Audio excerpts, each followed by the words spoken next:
қатаң үнді ажырату, дауыссыз П мен Б. Тірек сөздерді қатыстыра отырып, берілген тақырып бойынша әңгіме құрау. Дыбыстарының емлесін сақтап жазу. Түстер арқылы топқа бөлінеміз. Яғни қандай түс көріп тұрмыз балалар? Қызыл және сары. Осы топ бойынша екі топқа бөлінеміз. Қанекей балалар? Осы түс бойынша. Енді балалар түстер арқылы топқа бөлінеміз. Яғни қандай түс көріп тұрмыз балалар? Жарайсыңдар, ендеше топқа бөлінеміз. Қанекей?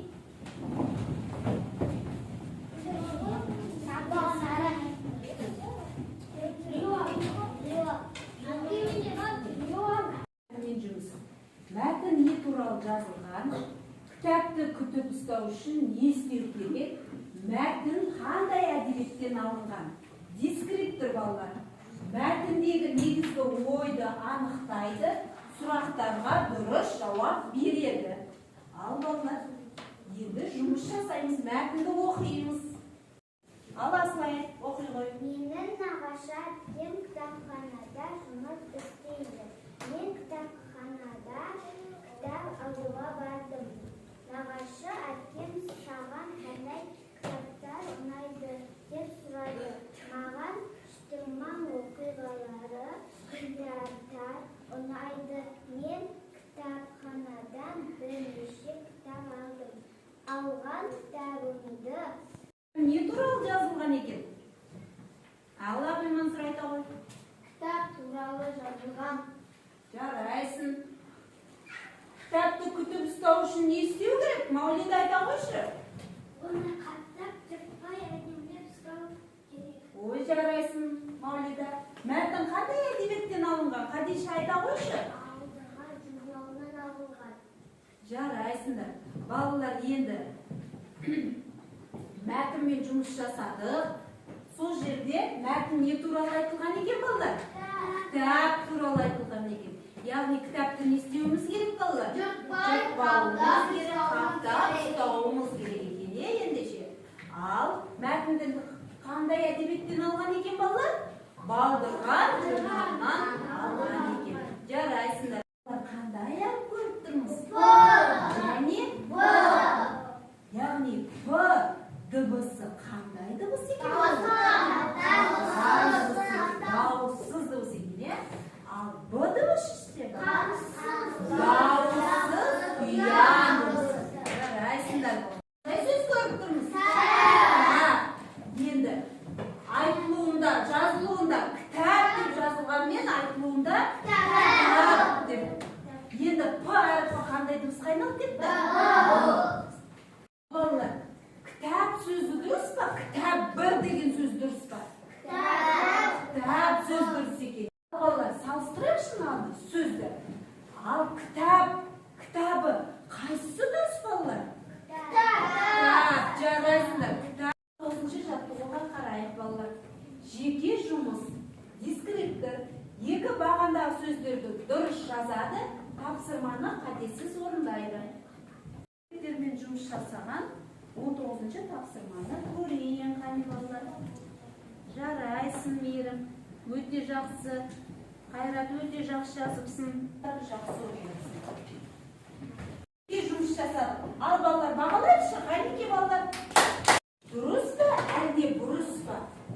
Ал балалар, айтайықшы мына сөздерді. Кітап, құлағымызға кітап, Б. Ал жазылуында қалай жазылады? Айтылуында мектеп, ал жазылуында мектеп. Айтылуында доп, ал жазылуында доп. Ал айтылуында қорап. 21-ші жаттығу жүктасып отырып орындаймыз. жүктік жұмыс екен. Ал енді балалар, мына екі бағандағы сөздерді сәйкестендіреміз. Енді біздің дескрипторымыз сөйлемдердің дұрыс мағынасын табады, тиісті орынды дұрыс сәйкестендіресіңдер балалар.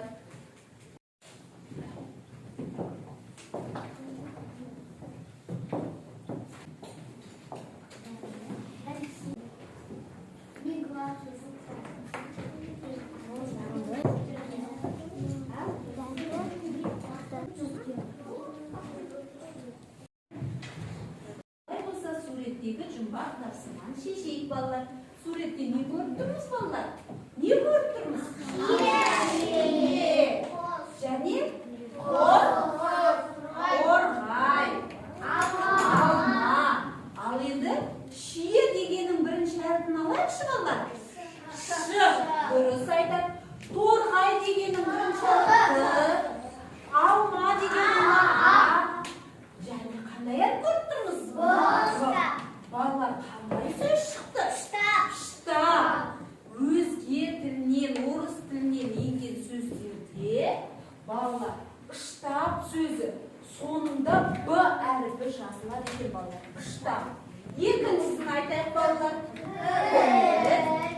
демекші балалар, қандай сөз шықты?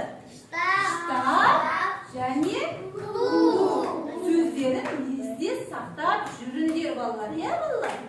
Балалар үйге тапсырма 20-шы жаттығу 48-ші бетте сөйлем құрап жазып келеміз.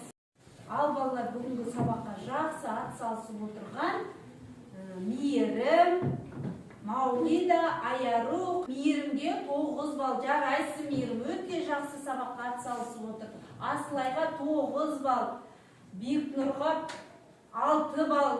Жақсы, Бекнұр. Әлі көп нәрсені үйренуіміз керек, қатысуымыз керек, Бекнұр. Алинұрға 7 балл.